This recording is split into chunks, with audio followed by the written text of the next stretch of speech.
क्या आपने कभी सोचा है कि जो पौधे हैं, पौधों में पानी, इतने ऊंचे ऊंचे पेड़ हैं, उनका भोजन, उनका पानी ऊपर तक, पौधों के पत्तों तक, उनके फल तक कैसे पहुंचता होगा।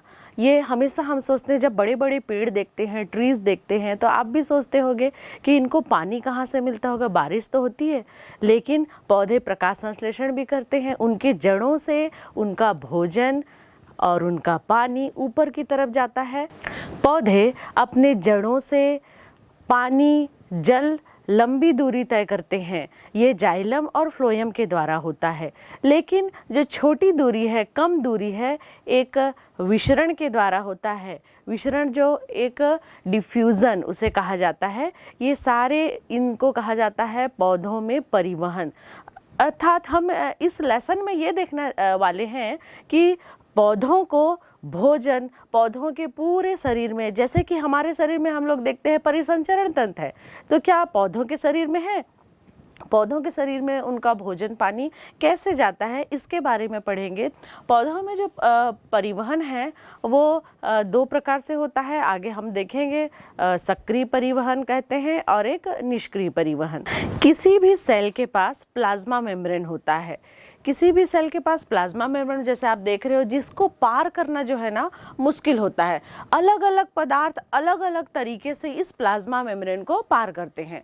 ये जो प्लाज्मा मेम्ब्रेन डायग्राम में आप चित्र में देख रहे होंगे, ये प्लाज्मा मेम्ब्रेन बहुत सारे फॉस्फोलिपिड से बना है, यानी फॉस्फेट और लिपिड। लिपिड यानी क्या? फैट होता है, और तेल जो बोलते हैं वो, ठीक है। तो ये जो है फॉस्फोलिपिड से बना है प्लाज्मा मेम्ब्रेन। इसके जो है, ये इसका जो आकार रहता है, कैसा रहता है, ये देखो ऊपर की तरफ जो गोल दिख रहा है ना, इसको इसका हेड है, यानी उसका सिर है, पोलर हेड बोलते हैं। और नीचे की तरफ जो दिख रहे हैं, उसके नीचे पैर हैं, यानी उसको बोल देते हैं लिपिड की टेल।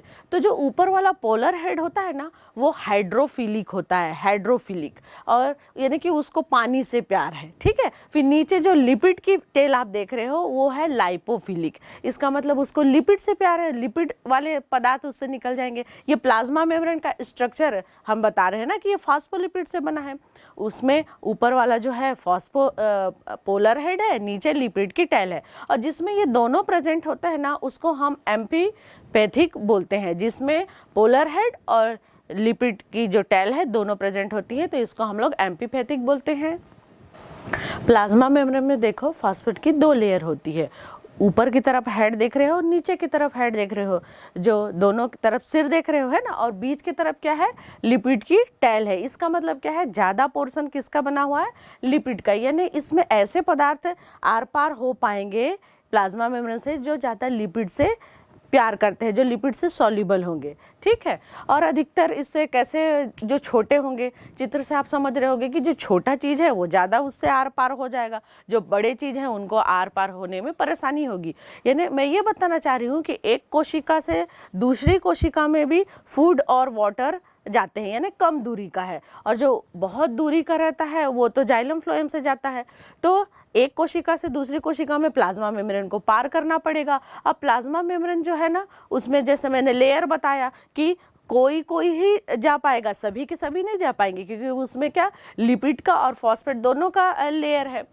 उसके बाद हम लोग देखते हैं कि ना आराम से, जैसे CO2 बनता है कोशिका में, वो भी निकल जाता है। तो कुछ चीज़ जो है ना आराम से, लिपिड सॉल्युबल रहते हैं, छोटे रहते हैं, तो आराम से निकल जाते हैं। एनर्जी भी खर्च नहीं होती, कोई खर्च नहीं हो रहा है। वहाँ से आए और नीचे से ऊपर की तरफ चले गए, ये ऊपर से नीचे की तरफ, कोई खर्च भी नहीं हो रहा है, जैसा आप चित्र में देखो, है ना। और मेम्ब्रेन की भी कोई आवश्यकता नहीं है, यानी ज़रूरी नहीं है। जैसे कि अगर मैं यहाँ पे परफ्यूम आप लोग लगाते हैं, परफ्यूम को जैसे यहाँ पे छिड़कूंगी, अधिक सांद्रता वाला है तो वो कम सांद्रता की तरफ भागेगा। यानी कि खुशबू जो है, यहाँ पे मैं अगर परफ्यूम को छिड़कती हूँ तो वो पूरे रूम में खुशबू आ जाएगा, यानी अधिक सांद्रता से कम सांद्रता। तो ये वाली प्रक्रिया को बोलते हैं विसरण, ठीक है, विशरण। तो ये गैसीय विशरण था। इसी की जगह हम लोग पानी का भी कर सकते हैं, यानी कि जैसे कि अगर हम लोग एक वो है पानी का ग्लास है, उसमें एक छोटा सा बूंद हम लोग इंक डालते हैं, धीरे धीरे वो फैल जाता है, यानी अधिक गाढ़ा है वो इंक, तो अधिक सांद्रता से निम्न सांद्रता की तरफ जाना, ये कहलाता है विशरण। विशरण जो है ना एक बहुत स्लो प्रक्रिया है, धीरे धीरे होने वाला, इसीलिए अधिकतर कम दूरी के जो जगह है वहाँ पे यूज़ होता है। और विशरण जो है निष्क्रिय विक्रिया, यानी कि इसमें जो है एनर्जी की खपत नहीं होती, कोई एनर्जी एटीपी यूज हमको नहीं लग रहा है, ठीक है, ये कहलाता है विशरण। दूसरा कहलाता है सुसाध्य विसरण। जैसे नाम से स्पष्ट है, सुसाध्य विसरण, फैसिलिटेड डिफ्यूजन।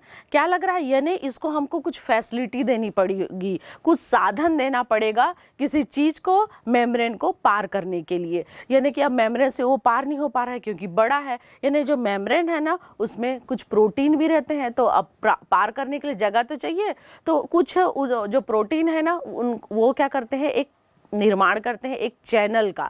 एक चैनल प्रोटीन होता है, एक कैरियर प्रोटीन होता है। चैनल नाम से क्या लग रहा है, एक दरवाजा बन जाएगा, एक दरवाजा है जो कि आने जाने के लिए ऊपर से, हाँ भाई तुम बहुत बड़े हो, तुमको साइज मैं जाने के लिए, नीचे जाने के लिए दे दूंगा, ऐसे एक चैनल प्रोटीन का निर्माण होता है। चैनल प्रोटीन जो है ना कभी दरवाजे कभी बंद होते हैं, कभी नियंत्रित होते हैं, यानी खुले भी हो सकते हैं और बंद भी हो सकते हैं। वो चैनल एक ऊपर से नीचे जाने के लिए पदार्थों को, यानी किसी कोशिका में एक चैनल का काम करता है, यानी जगह गेट बना के देता है कि हाँ आप जा सकते हो, और सबको जाने की वो छूट नहीं देता है।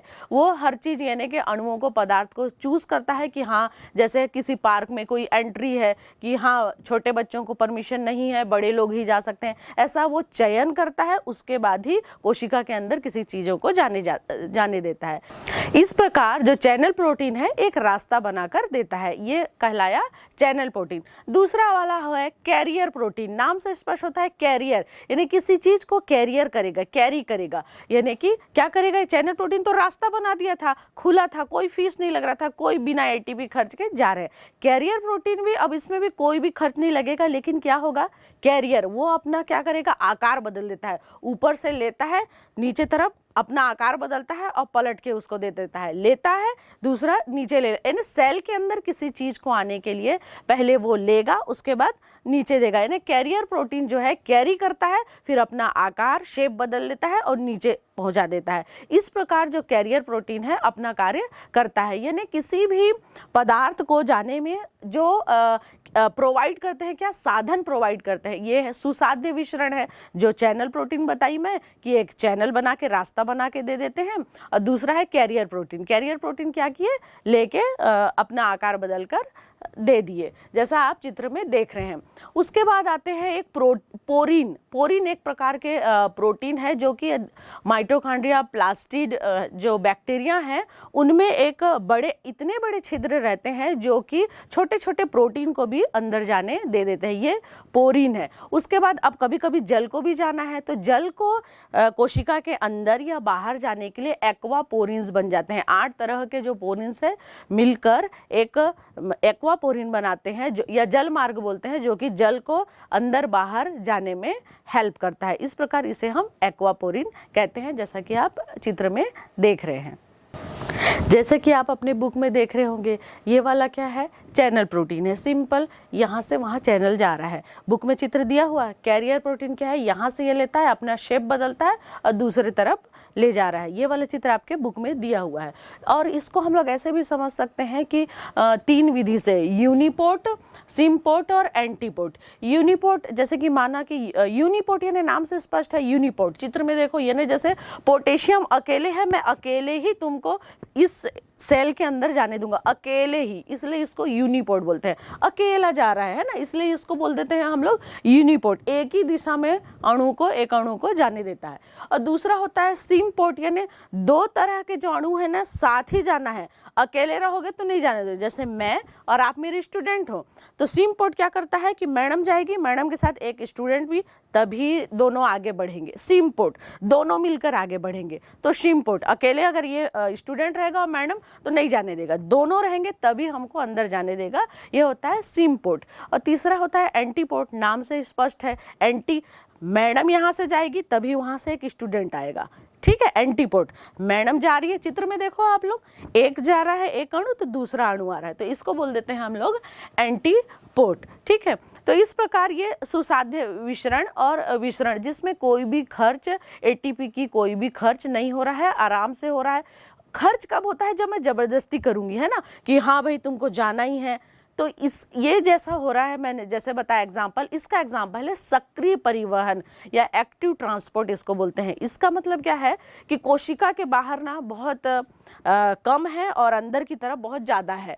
तो अधिकतर क्या होता है, अधिक सांद्रता से कम सांद्रता की तरफ जाता है। तो इसमें क्या होता है, बहुत ज़्यादा है और ज़बरदस्ती मैं बोल रही हूँ कि तुमको भी अंदर जाना पड़ेगा, तो वो बोल रहा है कि नहीं हमको तो अंदर नहीं जाना है। लेकिन जब मैं उसको ज़बरदस्ती करके अंदर की तरफ उस कोशिका में भेजूंगी, अंदर भेज रही हूँ, इसका मतलब मेरे को तो एनर्जी खर्च हो रही है ना, ऊर्जा की खपत हो रही है। तो इसको बोलते हैं सक्रिय परिवहन, यानी कि उसके मन के विरुद्ध, यानी कि अधिक सांद्रता से कम सांद्रता की ओर जाता है, लेकिन इसको जबरदस्ती कर रहे हैं जबकि वहाँ अंदर ज़्यादा है सेल के, फिर भी मैं जाने के लिए उसको फोर्स करूँगी, इसलिए मेरी एनर्जी भी खत्म होगी और इसके हम सक्रिय परिवहन बोलते हैं। जैसे हम इसको सोडियम पोटेशियम पंप के द्वारा समझ सकते हैं। यानी पंप किसको बोलते हैं? एक प्रकार का प्रोटीन है जो जाने के लिए जगह दे रहा है। सोडियम पोटेशियम पंप में क्या होता है, 3 सोडियम बाहर जाते हैं और 2 सोडियम अंदर आते हैं, यानी कि 3 जा रहा है तो 2 अंदर आ रहा है और 1 एटीपी खर्च हो रही है। इस प्रकार इसमें क्या किया जाता है, इसीलिए सोडियम जो है ना बाहर की तरफ